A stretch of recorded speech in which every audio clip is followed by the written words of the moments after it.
help us. Harry, you do realise what tree this is? That's not good. Run! Run! Harry, I'm hiding, run! It's the Grim!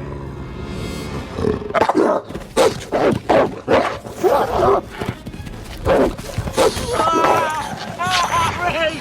Run! Run away! Harry! Help! Run! Run! Run! Run!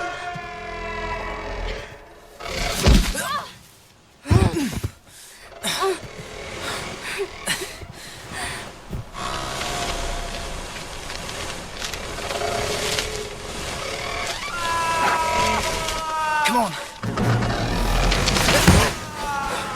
Move! Stop!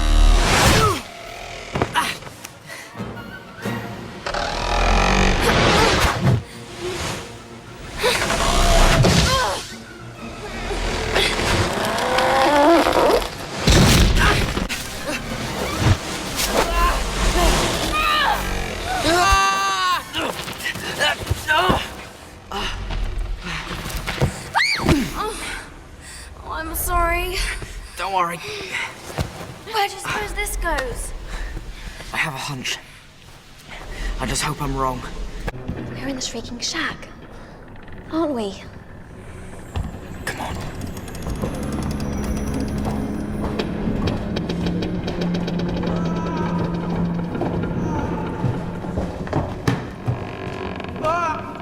Ron! Ron, you're okay. The dog. Where is it? Harry, it's a trap. He's the dog. He's an animagus.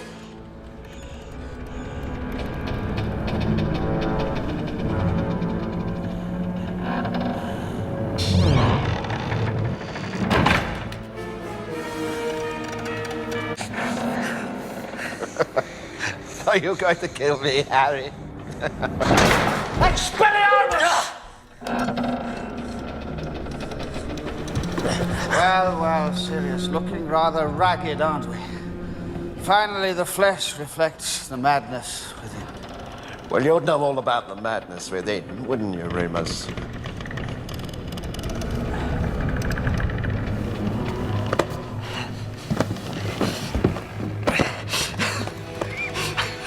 I found him. I know. It's him. I understand. Let's kill him! No! I trusted you! And all this time, you've been his friend. He's a werewolf. That's why he's been missing classes. I could do it, you know. But why deny the Dementors? They're so longing to see you. Do I detect a flicker of fear? Oh, yes. A Dementor's kiss. One can only imagine what that must be like to endure. It's said to be nearly unbearable to witness, but I'll do my best. Severus, please. After you.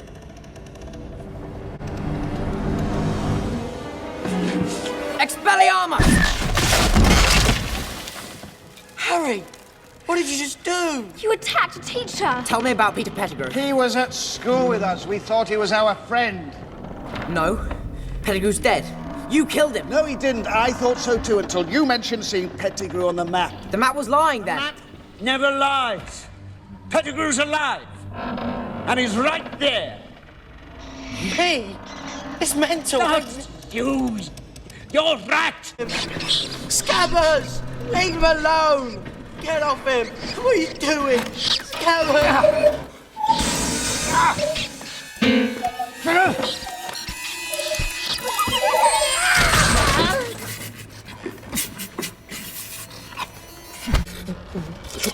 Harry, look at you. You look so much like your father, like James. We were the best of friends How here now. dare you speak to Harry? How dare you talk about James in front of him? You sold James and Lily to Voldemort, didn't you? I didn't mean to. The Dark Lord. You've no idea the weapons he possesses. I thought you were serious. What would you have done? What would you have done? I would have died. I would have died rather than betray my friends. Harry, James wouldn't have wanted me killed. Your dad would have spared me. He was showing me mercy. You should have realized, Peter, that if Voldemort didn't kill you, then we would. Together. No! Harry, this man... I know what he is, but we'll take him to the castle. Bless you, boy. Bless you. Get off! I said we'd take you to the castle. After that, the Dementors can have you.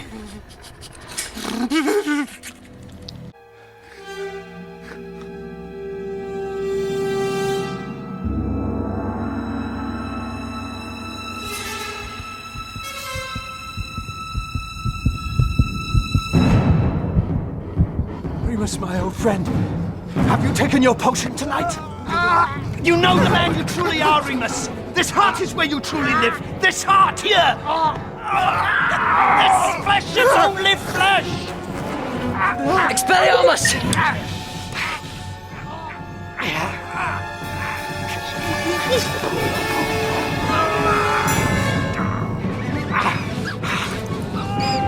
Harry! Remus! Remus!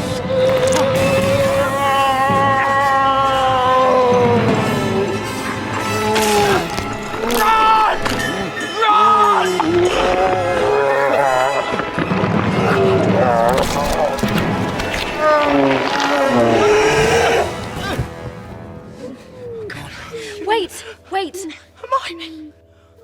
Bad idea. Professor?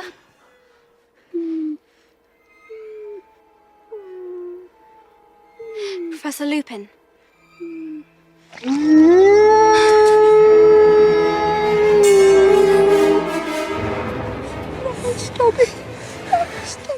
Hey there, LEGO fans and Potterheads. I'm the lawyer in the LEGO Shed, and this is the 37th in a series of videos I'll be making as I build my way through the magical world of LEGO Harry Potter. I've been collecting the Harry Potter LEGO line since it started back in 2001 with the release of the very first movie, and for this video series, I'll be building sets that have been part of the more recent waves of Harry Potter LEGO, starting in 2018 and stopping with the 2023 releases. My plan is to go in movie order, and so, without further ado, let's get started. Today we're covering set number 76407, the Shrieking Shack and Whomping Willow. This set depicts what's meant to be the most haunted building in Britain, the Whomping Willow, and a transformation area and a small gate. This was released in 2022, and this set has a total of 777 pieces with a total of 7 minifigs.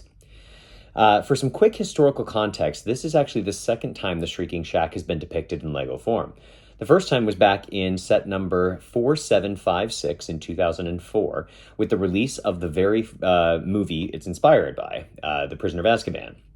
That set was pretty great. It had 444 pieces and a total of 4 minifigures, and that set featured the main house as well as a small build of Honeydukes. While by no means perfect, I actually really enjoyed that set as a kid, and as an adult, I appreciated the consistent architectural language that was present between that release as well as other buildings that were released during the same time. So it was kind of interesting to see that across different things. Yeah, for a long time, this was the only shack that you were able to get a hold of. Its biggest shortcomings were that it was rather sparse on its interior, some odd choices regarding the minifigs as well.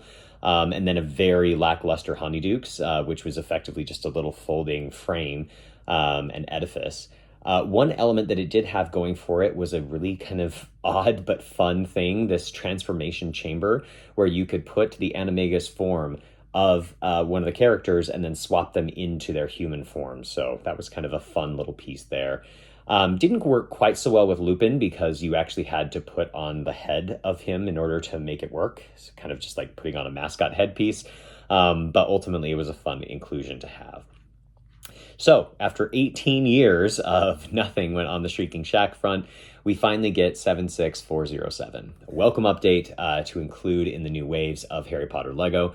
So let's just do a quick walkthrough of the set itself. We're going to start first with the Whomping Willow and the transformation area.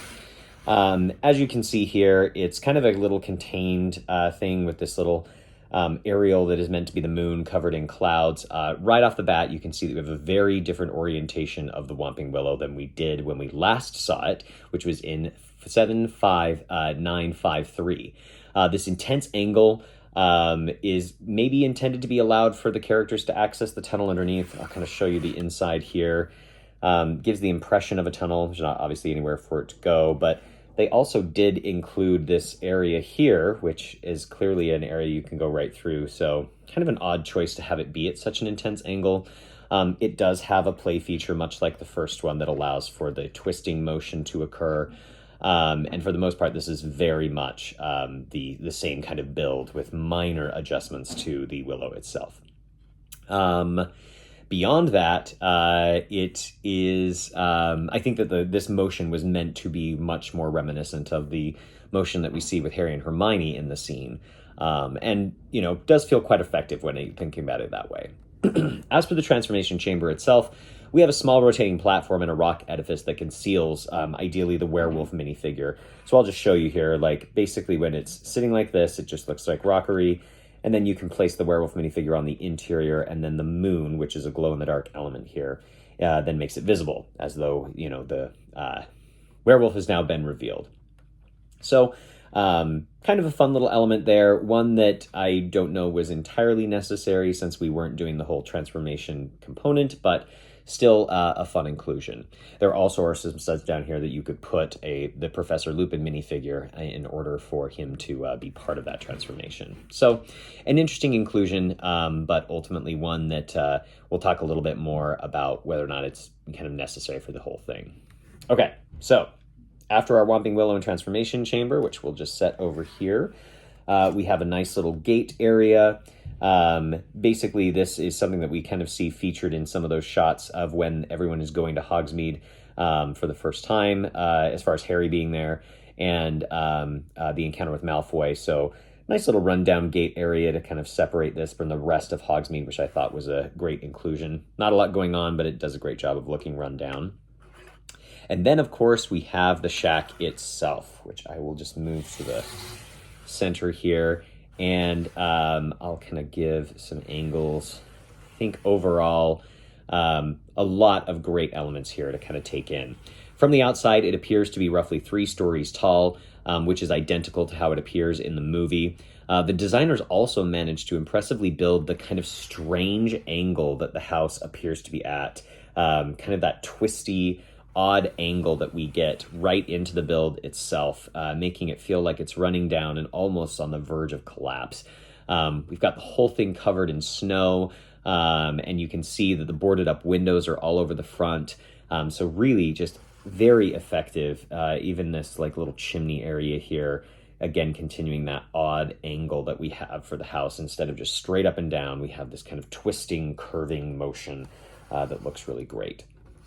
As far as the interior is concerned, you'll notice right off the bat, I have made some changes to the interior, which we'll talk about a little bit later. The original, which I'll show some pictures of, is pretty sparse. We've got a kind of ish bed / chaise lounge up here in the top, as well as the piano. And then down in the bottom, we've got a small little trunk with some stubs of candles and a little lantern. But as for the inclusions that I have added, we'll cover those in just a little bit. Beyond that, though, I think that's everything when it comes to the actual house itself. There is a small little trap door over here on the side, which I'm assuming is how you are meant to access the house. This was also very reminiscent of what existed in the original set as well. That trap door element was present there too. So kind of nice to have that little callback present. All right. What I loved about the set when we kind of get everything together here. There we go. What I loved about the set is I think the shack is just really, really impressively done.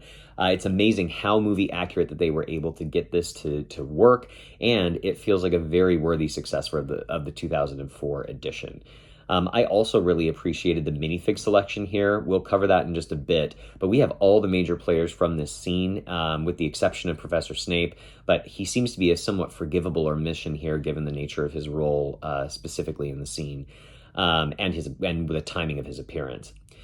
Similar to the 2004 version, we also have a lot of these boards that are over the front windows. These are printed pieces. I think almost all of them except this guy right here are printed pieces, which is great. So yeah, just I think a really great house. And overall, I think they did a great job with the minifig selection and then providing us with some good, fun printed pieces. Things that I didn't love, there were several printed elements here, but there were a lot of stickers used in this set. The gable over the door, which you can kind of see here, the side, it looks great, but it is a stickered element. The door itself is also a stickered element, which I ended up having to swap out and get a new sticker sheet because it had been bent in delivery, which was frustrating, but you know, Lego is at least good about giving those back to you. So yeah, the door is printed, a stickered piece. The trunk of the Willow too is combined of stickered elements, which was true of the first version of the Willow that we got as well. And then even the tops of the windows here, these are also stickered elements. So a lot of stickers going on, which was kind of a bit of a letdown. But ultimately, I understand why they have to make those choices. It's just nice to get more printed elements, especially when they're architectural in nature. I also will say, too, that for me, the Whomping Willow is just ultimately disappointing and unnecessary. It doesn't logically go with the set. The Willow is on the Hogwarts grounds, not anywhere near the shack. And while I can appreciate the fact that, well, this is all part of that scene and everything like that, and this is how you actually get into the shack, I get all of that, but I just don't know why it's really needed here. This set could have just been the Shrieking Shack itself, because there are distinctly separate moments for this scene, and you don't necessarily need to merge them together. So yeah, not really sure why it's needed here, and I would have done away with it because I don't think it's actually that successful to begin with. I would say also that I think this set struggles with another problem, which is the issue of trying to merge several different moments in the movie into one set. So obviously the shack is covered in snow here, and there is snow all around the Whomping Willow. But the moment that is actually shown where the shack is covered in snow is in the Hogsmeade Village visit scene, not during the scene involving the included minifigures or the one that it's meant to replicate. By the time that scene happens, we are decidedly into spring, and all of the snow has melted, and we can see that throughout the entire scene itself. And having snow then at the Willow and at the shack just doesn't make any sense because there's no snow on the ground in either of those moments, and it just doesn't really work there. So when we're analyzing it from the perspective of is it reflective of the scene, I think that if you ditch this and it's just that moment of seeing the shack from a distance, great. But the moment you introduce this and the minifigs and what's happening in the scene, what you're trying to replicate, this should have been a springtime build rather than a wintertime one. Last but not least, there are several components of the interior that just could have been improved. Fortunately, I was able to tackle some of those myself, which we'll just cover briefly here. First off, the main thing I wanted was to actually include the bed that is there, that Sirius that Snape is blasted onto, that is present in the room. So I just went ahead and built a little 4-poster bed with some kind of ramshackle, torn up curtains to include, and threw it in here. And some bed sheets hanging off the edge. So I thought it was a fun little inclusion to make it feel more like the actual scene. And then I converted the existing bed that they gave us so that it looked a little bit more like the actual chaise lounge that we see Ron on in the scene. So to me, that was a little more reflective of what the actual scene felt like. What that resulted in is the piano needed to be moved in order to make some space. So even though the piano is supposed to be on the second floor, I just moved it down to the bottom so that we could have more space to put in minifigures upstairs. And it kind of made a little more sense to have the piano down on the main floor rather than on the second floor of a building that's nearly falling down. So piano made its way down into the basement, or down into the main floor. And you can still see there I've got the trunk and then the lantern in the back, as well as a small little chair. But yeah, I think ultimately those adjustments kind of helped round out and made the space feel a little bit more full, both on the upper level and on the lower level. Okay, now that we've covered the set itself, likes and dislikes, we can now move on to the minifigs themselves. Let me just move this guy over here, and we'll start out with our golden trio.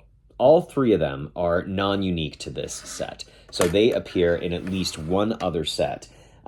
each of them. And we'll start out with Harry and Hermione. Harry and Hermione both do look great. They're in their scene-accurate clothing, which is always really nice. And you'll notice, too, that these guys have just a little bit of mud on them from the journey of them having to go through, even on the back here, of having to go through that tunnel in the Whomping Willow and make their way into the shack. So definitely a nice little inclusion. We end up seeing these muddied up versions of them in the Hospital Wing set, which is set number 76398. And we'll be covering that later in this video series. But definitely fun to have them, especially with that unique little component of them having some dirt on their clothing, just like they do in the scene. Next up is Ron, and Ron is identical to a figure that we will see later on in another set, which is 947 Hagrid's Hut Buckbeak's Rescue. Apparently, even being dragged by Sirius through the tunnel was not enough to get him as dirty as Harry and Hermione, because he has no dirt on him, and his minifig is the same as he appears when they are watching him at Hagrid's hut. Harry and Hermione are watching him as he is with the two of them helping, or I guess leaving Hagrid's hut before they're about to save Buckbeak. So there's Ron looking just the same, and we see him once again in the other set there, making him non-unique. Okay, now we can talk about the unique characters to this set. First up is Professor Lupin. He looks great here. He's got kind of a disheveled, patched up suit that is printed on both sides, which is wonderful. That kind of new hairpiece and face piece that they did for him is really great as well. The one disappointing component with him, I would say, is it would have been nice to have some printing on his legs, since the shabbiness is meant to be all over his suit, not just on the top. But ultimately, he's a really successful figure, I think. Then we've got, let's see, Peter Pettigrew. Long-awaited minifig. He's pretty rare in the grand scheme of the Harry Potter universe, but he looks really great. This upgrade of him is wonderful in that his face looks a lot more rat-like, a lot more reflective than the one in the movie. And then, of course, he's got a great printed torso and legs. Even the torso is printed on both sides, which is nice, kind of showing that suit that he was in at the time. The one criticism I would have is maybe it would have been nice that his hair was not quite so full. He is a little balding in the actual movie itself, but beyond that, I do think he looks pretty great overall. And in comparison to his movie version, I think that they've done a great job with the face here. Okay. So with Peter done, now we can move on to Sirius Black. Here, again, we have, I just think, a really successful minifig. It's unique to this set, like the other two were, and he looks good overall. He's got some great printing on his torso, and it is also echoed on the back. It's also raggedy, just like Lupin's. He comes with this great hairpiece that looks really good on him, and a great printed face with his beard there. The only disappointing element is that his printing doesn't continue to his legs. So really, I think that's all there is to him, other than being really successful at looking like his on-screen version. It just would have been nice to see some printing on his legs. But overall, great figure to include, and again, unique to this set. And much like 4756, in addition to all these versions of them that we get, the actual minifig versions, we even got transformed versions of each of our Marauders. So let's start with our first one, which is Lupin. I think probably the most exciting minifig in this lineup here. He's got this great headpiece with a intense face that's all beautifully printed and everything. We got some great custom printing on the torso, an excellent color, and then these reverse bent legs that I think originally came to us from like the collectible minifig line. I think that's true of this wolf piece too. But as far as I know, these are unique colors and printing for this particular these particular elements. So I think that the Lupin transformed werewolf figure just looks really great all around, and is a vast improvement over the approach that we had previously with the mascot head. Then we got a nice little redo of Sirius as the Grim. We have some custom printing there along his head and face, which look great. It's nice to get him in black. The first time that we saw the Grimm presented like this, it was actually just a dark gray dog. So it's nice to get it in black so that it's more reflective of the movie itself. I will call out, though, it would have been nice to get a slightly bigger or custom molded piece, simply because we know that Sirius is a much bigger dog than a typical one, not only seen in the movies, but described that way too. And then last but not least, we have a transformed Peter Pettigrew. This actually just ended up being the standard mouse/rat element that they introduced with this new wave of Harry Potter, which is kind of a letdown, especially after we got a specially seated rat element in set number 4756. It's the little like crouching or seated rat. That was a brand new element to that set and was exclusive to it for quite a while. So it would have been nice to see that. It also would have been nice in the collectible minifig line when they released a Scabbers version with Ron. He actually has a small little bald patch on the top of his head. This guy does not. So it would have been nice to get that small little bald patch, which was reminiscent, obviously, of Peter Pettigrew in his human form as well. My overall impression, though, is that I think that this set is just ultimately really successful. It's largely due to the shack itself, but I think this is easily one of the best remakes that they've done in the Harry Potter line. In addition to the major improvements with the shack, those shortcomings that I identified with the interior, I loved that was actually solvable, that I was able to resolve it pretty easily without having to do any major teardowns. And even with the inclusion of the Whomping Willow, and doing it in the way that they did, I think that the minifig lineup more than makes up for any deficiencies that we're seeing there. So I think that is it for set number 76407. If you are interested in following along on this journey, please follow the account. And if there's anything else that you think that I should be covering in these reviews, please feel free to drop a comment and let me know. Otherwise, thanks so much for watching, and have an awesome day.